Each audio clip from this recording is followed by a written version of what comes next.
ሰላም ጤና ይስጥልን። የተወደዳችሁና የተከበራችሁ የቻናላችን ተከታታዮች እንደምን አላችሁ? የግንቦት 1 2018 እጅግ ወሳኝና አነጋጋሪ የሆኑ መረጃዎችን በተለይ ለኢትዮጵያ ንግድ ባንክ ደንበኞች በሀገር ውስጥም በውጭም ለምትገኙ የኢትዮጵያ ንግድ ባንክ አካውንትን ከፍታችሁ ገንዘብ ያስቀመጣችሁ በዚህ ሰዓት የኢትዮጵያ ንግድ ባንክ እንግዲህ ከዛሬ ግንቦት 1 ቀን 2018 ጀምሮ አዲስ መግለጫ አውጥቷል። የመግለጫውን ሙሉ ዝርዝር ወደ እናንተ እናደርሳለን። እንዲሁም 3 መረጃዎችን ይዘን የቀረብን ሲሆን የምንዛሬ የመገበያያ መድረክ በቋሚነት ከኢትዮጵያ ብር ጋር ማለያየቱን አስታውቋል። እንዲሁም የዋጋ ግሽበትን በተመለከተም አዲስ መረጃ ተሰምቷል። በአዲስ አበባ የሚገኙ የነዳጅ ተሽከርካሪዎችን በተመለከተ ይዘናል። ሁሉንም በዝርዝር ወደ እናንተ እናደርሳለን። ቪዲዮን ላይክ፣ ቻናሉን ሰብስክራይብ እያደረጋችሁ እስከ መጨረሻው ድረስ ተከታተሉ። እንግዲህ ክቡራን ተመልካቾቼ በተለይ ለኢትዮጵያ ንግድ ባንክ ደንበኞች በዚህ ሰዓት የኢትዮጵያ ንግድ ባንክ ያወጣውን መግለጫ ሙሉ ዝርዝር ወደ እናንተ የምናደርስ ነው የሚሆነው። ከዛ በፊት የምንዛሬ የመገበያያ መድረክን በቋሚነት ከኢትዮጵያ ብር ጋር ማለያየቱን ያስተዋወቀውን በተመለከተ ሙሉ ዝርዝር በማስቀደም እናድረስ። በዛሬው ዕለት እንደ USDT እንዲሁም BTC እና ETH ያሉ የዲጂታል ንብረቶችን በቀጥታ በኢትዮጵያ ብር መግዛትም ሆነ መሸጥ ካሁን በኋላ የማይቻል ሲሆን ይህ ውሳኔ ተግባራዊ መሆን ጀምሯል ሲል በዚህ ሰዓት አዲስ መግለጫ ይፋ አድርጓል። ቢትጌት ለዚህ እርምጃው በግልጽ የተጠቀሰው ዝርዝር ምክንያት ባይሆንም ውሳኔው የመጣው የኢትዮጵያ ብሔራዊ ባንክ ከወራቶች በፊት በዲጂታል መድረኮች በሚደረጉ የኢትዮጵያ ብር ተኮር ግብይቶች ላይ የተሰጠውን ጥብቅ ማስጠንቀቂያ ተከትሎ እንደሆነ ይታመናል። የኢትዮጵያ ብሔራዊ ባንክ NBE ከዚህ ቀደም በዲጂታል ንብረቶች ላይ ያለውን ቁጥጥር እጅግ ጥብቅ መሆኑና ያለ ዕውቀትም የሚደረጉ የገንዘብ ዝውውሮች ሕገወጥ እንደሆኑ በተደጋጋሚ ሲገልጽ ቆይቷል። ባይቢት፣ ባይናንስ እንዲሁም ኦኬክስ መሰል የኢትዮጵያ ብርን የማስወጣት ውሳኔ እርምጃ የተወሰደ ሲሆን በእነዚህ መድረኮች ላይ በቀጥታ በኢትዮጵያ ብር ክሪፕቶ መግዛትም ሆነ መሸጥ እንደማይቻል ነው ይፋ ያደረገው።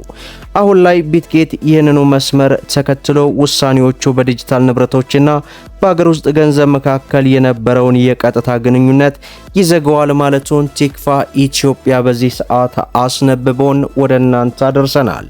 በሌላው መረጃችን መግቢያ ላይ እንዳያችሁት በሀገር ውስጥም በውጭም ለምትገኙ የኢትዮጵያ ንግድ ባንክ አካውንትን ከፍታችሁ ገንዘብ ላስቀመጣችሁ ኢትዮጵያን እህት ወንድሞች በሙሉ የኢትዮጵያ ንግድ ባንክ እንግዲህ በዚህ ሰዓት ማስጠንቀቂያ አውጥቷል።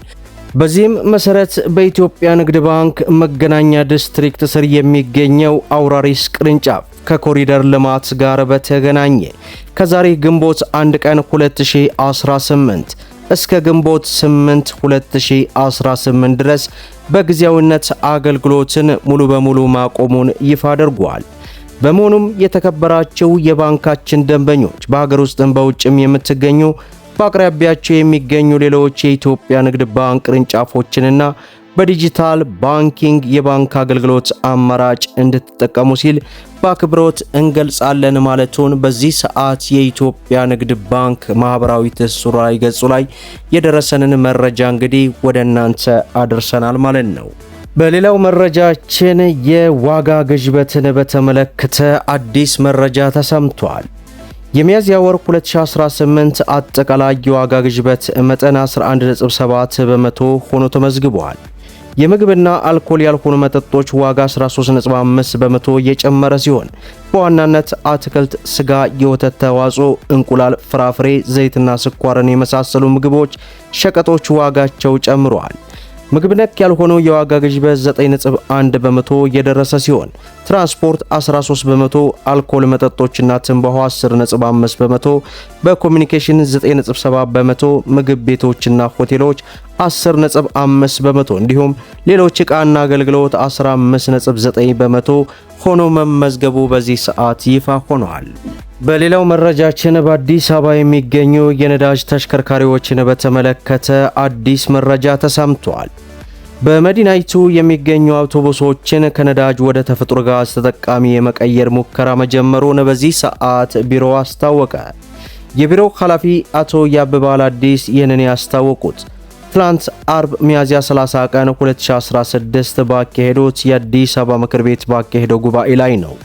በአሁኑ ወቅት ያለው የነዳጅ አቅርቦት እጥረትና የዋጋ ንረትን የተመለከቱ ጉዳዮችን በማብራሪያቸው ያነሱት አቶ ያብባል ለዚህ ችግር በመፍትሄነት ከተጠቀሱት ውስጥ የተፈጥሮ ጋዝ የሚጠቀሙ የህዝብ ማመላለሻ አውቶቡሶችን ማበራከት እንደሆነም አስረድተዋል።